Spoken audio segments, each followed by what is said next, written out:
Dog Works Radio is sponsored by Alaska Dog Works. Check out their website at alaskadogworks.com. From First Paw Media, sponsored by First Paw Coffee Company, this is the Dog Driver Show. Visit our website at dogworksradio.com. Now here are your hosts, Robert Forto and Parto. Hello and welcome everybody. This is Robert and I am here with my co-host KP and we are talking to Sissel Wolf Molmen today, calling in from Norway. KP, how's it going today? Doing excellent today. We have another beautiful day here in our beautiful state of Alaska. Today we have a very competitive stage and open class racer from Norway with us. I've been following Sissel for around 5 or 6 years on social media, on Facebook, and she's been doing great with her dog teams, racing Norway Trail, Grand Odyssey, Alpen Trail, the World European, German, Norwegian Championship in open class. Sissel, how's everything going? It's great. Thank you for having me on your show. Tell a lot of our listeners are, as I always mention, they are not dog drivers. They are people who love dogs. And tell us a little bit about yourself, how you started in the sport, and what you're about. I live, as you say, in Norway. I live here with 10 dogs. I have hounds. They are mostly from German bloodlines, so they're fast and very strong. And I have always had hounds. I never had Alaskans. I got to know Marte Heilemann, and she was a great mentor for me in the beginning when I started, and I started directly with mid-distance. And I knew then that I wanted to do stage race. And I started in 2015 with 4 dogs, and then it was 6 dogs in 2016. And then I was so fortunate to start working with Tom Andres, who is one of the best stage race competitors in the world, and he learned me a lot. So we worked together for 3 years, and then I had my first season this winter alone. So that was quite exciting. Sissel, you mentioned that you started with the hounds directly. A lot of times when you're talking about Scandinavian mushers, Norwegian and German, Norwegian and Swedish mushers, they usually start in a smaller limited class. Did you also started in the short sprint limited class? No, I started my first year with 4 dogs. I started directly with mid-distance with hounds, and then when I did 6 dogs was also mid-distance for some Norwegian races, and that was my first year with I raced Norway Trail. And then the year after I was in a team with Tom Andres, and he said that you have to go faster. So then I was signed in sprint races in Germany, and that was a super experience to go the sprint races there. And also you can do it in Norway, of course. But to know how fast you have to go. To win in mid-distance, you have to go in a sprint speed. So it was very, very good learning experience for me to do better in mid-distance, to also go sprint. Sissel, when you're talking about Norway Trail, Grand Odyssey, or Alpen Trail, where we call them stage races, a lot of our Alaskan open drivers, we consider that actually sprint, because if it's 30 miles, which is, Yes. 45, 50 kilometers, usually we call them open class racing, like Rendezvous, like Onak, like Le Pas. For you guys in Scandinavia, those mid-distance or stage races, are they considered different than open class sprint racing? Yes, because the open class sprint, the trails are different. They're usually flat. All the stage races we have here, that is Alpen Trail and Le Grand Odyssée and Norway Trail that I have competed in, they're usually in mountain areas. So when you go 40 or 50 kilometers in Le Grand Odyssée, you could have 1,700 high meters. So you're out for it's not so long in kilometers, but it's a hard trail. It's not easy.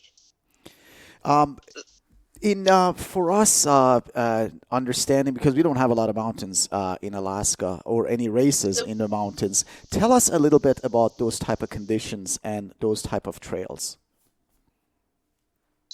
Oh, the conditions are very different, and also the snow is quite different from Norway and more south in Europe. So when you do a mountain race in Norway, you always get more not so hard trails because the snow is drier, so it's harder to pack the trails, but we try. When you go over the top of the mountains, it's usually quite, it's not so hard trail, but when you do races more south in Europe, it's more moisture in the snow, so the trail is quite different, and it's harder usually. But if they get a lot of snow, then it's very deep and it's very, very hard for the dogs. They're trying to groom it as good as they can, but it's snow, so it's difficult. That is true. Sissel, you mentioned mountains, tough trails, deep, unpacked trails sometimes. Do you have to have a very strong physical condition on your behalf too, to run behind the dog team or pedal or hike up these mountains and hills? Yes, I think so. You have to help your dogs as much as you can. The difference from your earlier question, the difference also between the stage race and the open sprint. The open sprint is more is for the dogs. The dogs are running. It was a good explanation from Rudy Roperts once. He said that the open sprint is for the dogs. It's for the dogs to run, but stage races is a musher race because you have to be very fit. You have to run a lot. You have to kick a lot, and you have to be physically and mentally prepared for a full week of training every day and in high altitude and very difficult trails. I think I 100% agree with you. The type of racing that we do here in Alaska, especially in open class, other than probably Rendezvous and ONAC that I think of, we are basically just behind the sled or just behind the bag to position ourselves aerodynamically, and we don't help. We just full speed run.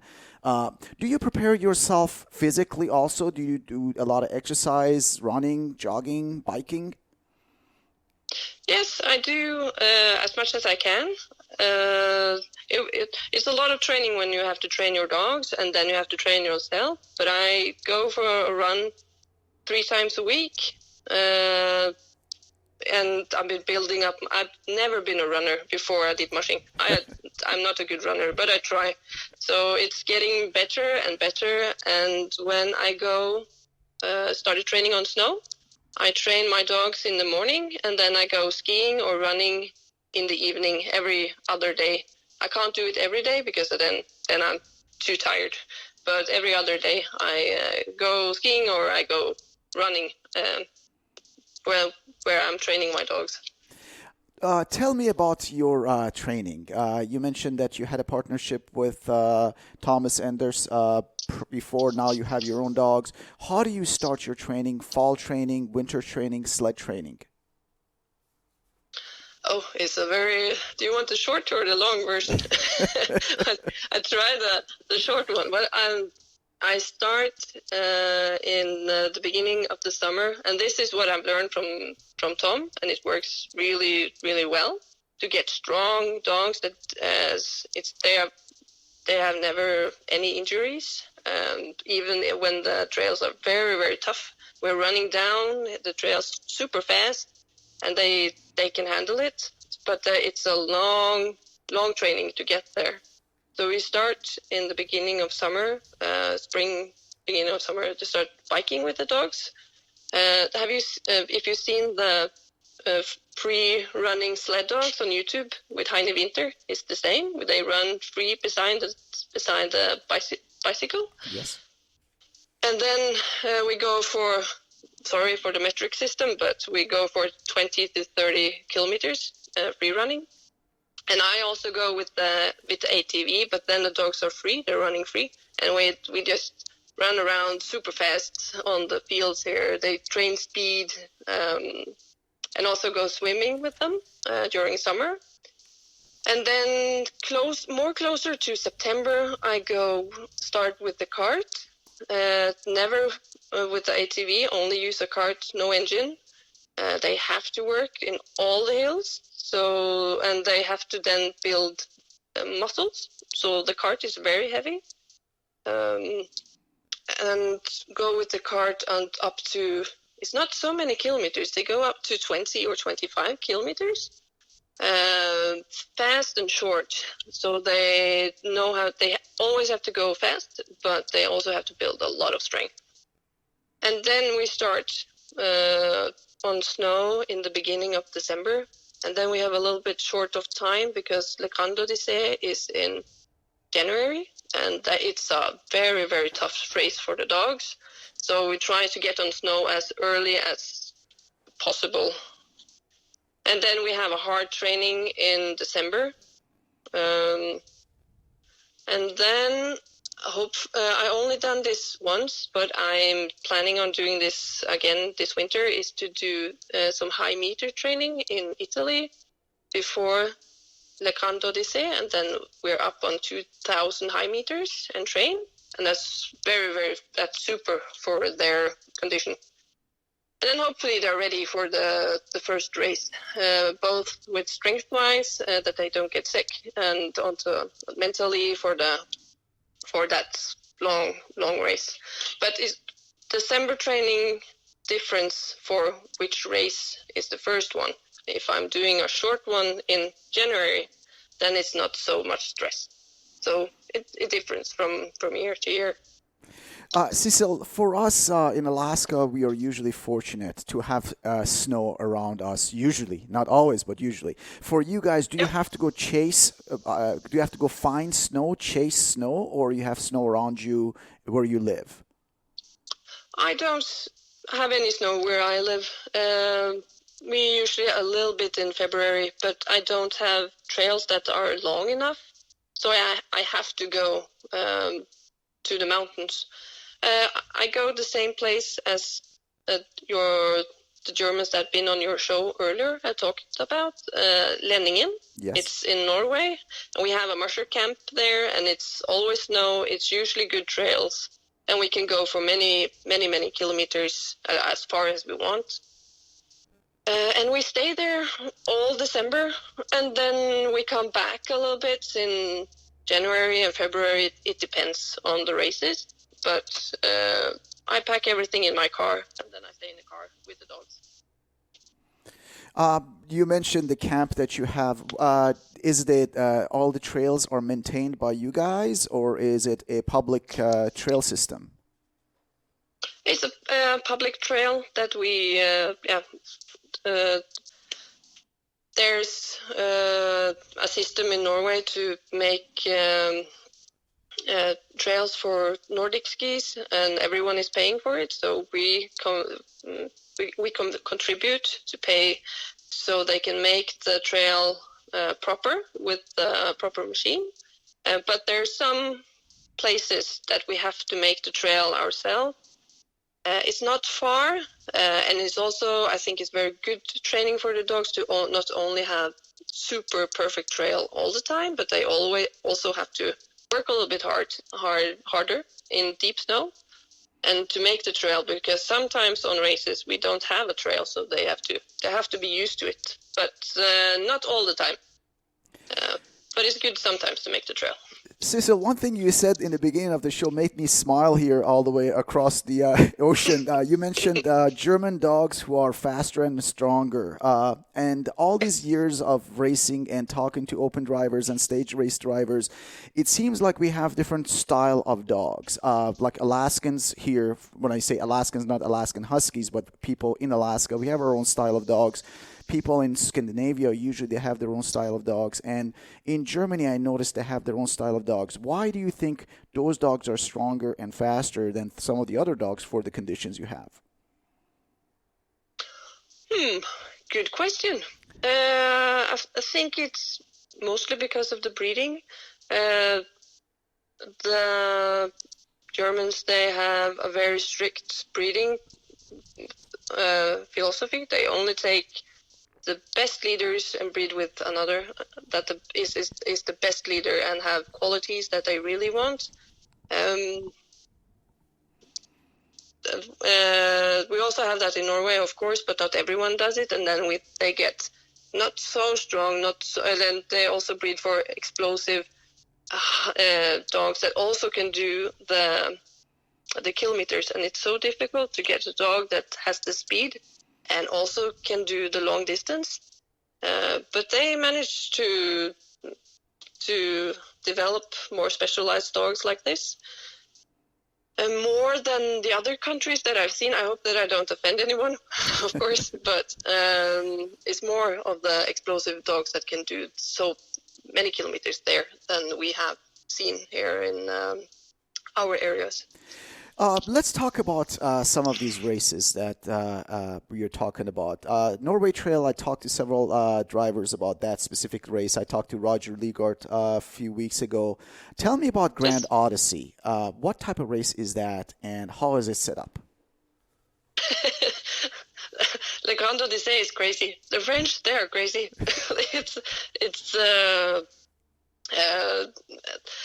It's 10 days, and it's in the French Alps, and it's a different location every day. And you start from a city center, and then you drive through the village or the city, and then you go up the ski slope, and it's a proper ski piste. So you have to go run up for so many kilometers, and then usually you have a round, and then you have to go down the ski piste again. So wait a minute. And when it is a ski. Actually, it is a ski slope, like downhill ski. Yes. And you have to run up the hill and come down with your dogs. Yes, and I don't know what is worse. It's have to run up or you have to go down.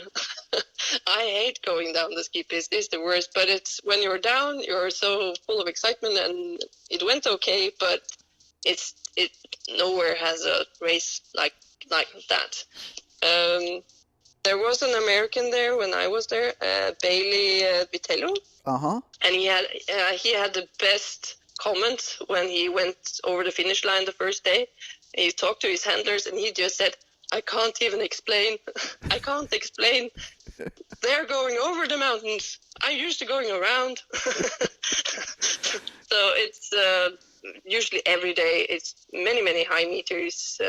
But you have, when you go open class, you have a pool of 12 dogs, and you can go with 6 dogs if you want. So you have 6 fresh ones every day. So you don't have to use your dogs every day for 10 days. And it's not an advantage to use 12 dogs. No, you can go with 10. It's not an advantage to use so many dogs every day. They get tired. So you have to be a little bit, you have to know your dogs, and you have to know the trail, which one can go, which one has to rest. We also we have a bivouac that we sleep in a tent one night, and you sleep on 2,500 high meters in the French Alps, and you have a view over Mont Blanc. It's crazy. It's a very surreal experience when you're there, but this is only a few people in the world that will ever experience, and it's super. But it's hard, and you have to really know how to ride a sled. I can imagine. That's interesting. That is an awesome description of a race for sure. Cecil, I have a couple of questions that I would like to ask about travel. We've talked to a lot of people that travel with their dogs in Europe from one country to another. Do you have any tips for that? What is the best way to get from one country to another with a group of dogs? Oh, it's really no problem. Uh, I have all my dogs are used to, they can run free. And, I just take them out of the car, and they stay close to the car, so they can have a stretch, everyone at the same time without being hooked on a chain, and that makes it a lot more easier. But I train that very often, so it's a little bit more work, but when we're traveling, it's super. So I have a proper car that's made to make the dogs comfortable, so it's not too warm and not too cold. And then we just start driving. And sometimes we have to drive for 3 days to get where we are supposed to be. And from Norway to other countries, it's no problem. It's in the European Union, so everyone can travel across the border without being checked. But coming back to Norway is a little bit more problematic because we need a special deworming. But that's really not a problem either. We have routines, so we just talk to a vet and give the deworming, and that is no problem. But yeah.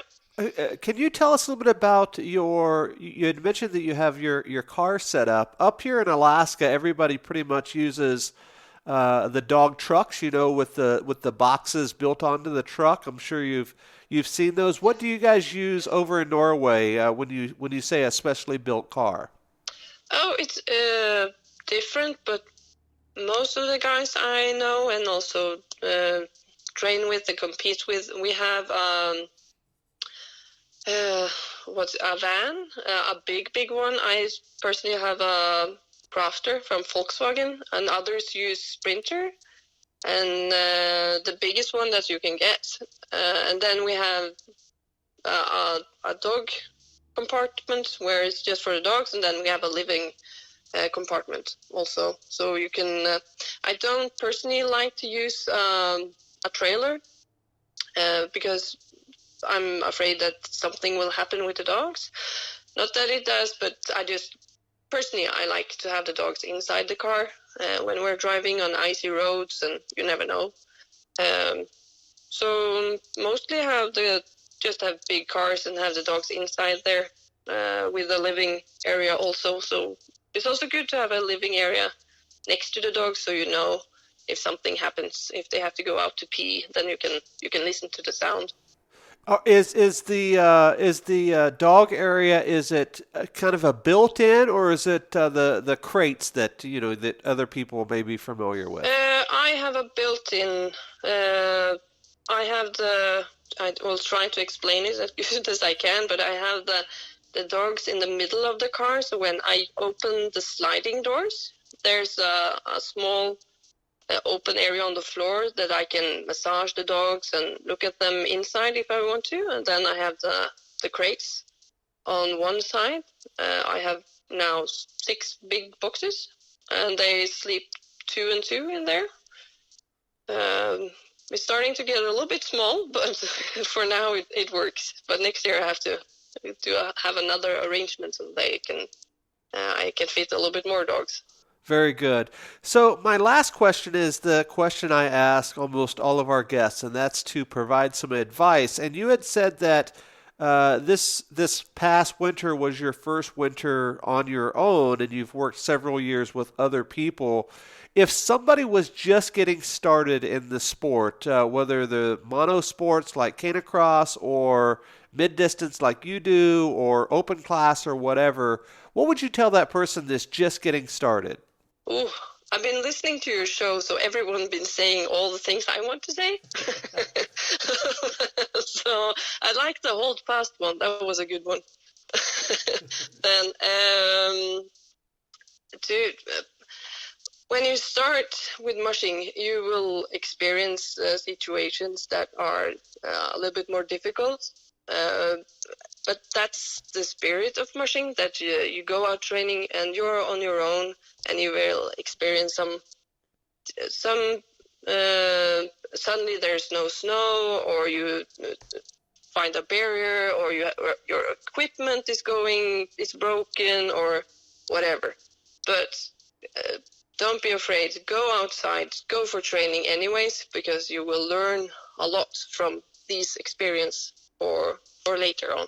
And then you know what to do, and then there will be no problems. Thank you very much for joining us today. KP, anything in closing? Sissel, I wanted to thank you enormously.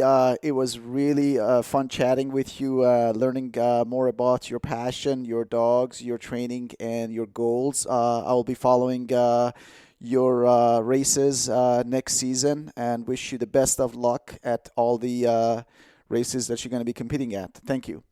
Thank you very much. Very good. On behalf of my co-host today, KP, this is Robert for the Dog Driver Show. Make sure you check us out over on dogworksradio.com. We will see you guys next time. Goodbye. From First Paw Media, this is the Dog Driver Show. We hope you enjoyed this podcast, and we invite you to subscribe in Apple Podcasts, Spotify, Stitcher, or wherever you get your podcasts. You'll find a link on the episode notes. You can tap or swipe on the episode cover art, and you can see some offers from our sponsors. You can support our show by supporting them. If you like what you have heard, we would love it if you could give us a 5-star rating and tell your friends how to subscribe too. Your hosts are Robert Forto and Parto. Our producer is Robert Forto and created for First Paw Media.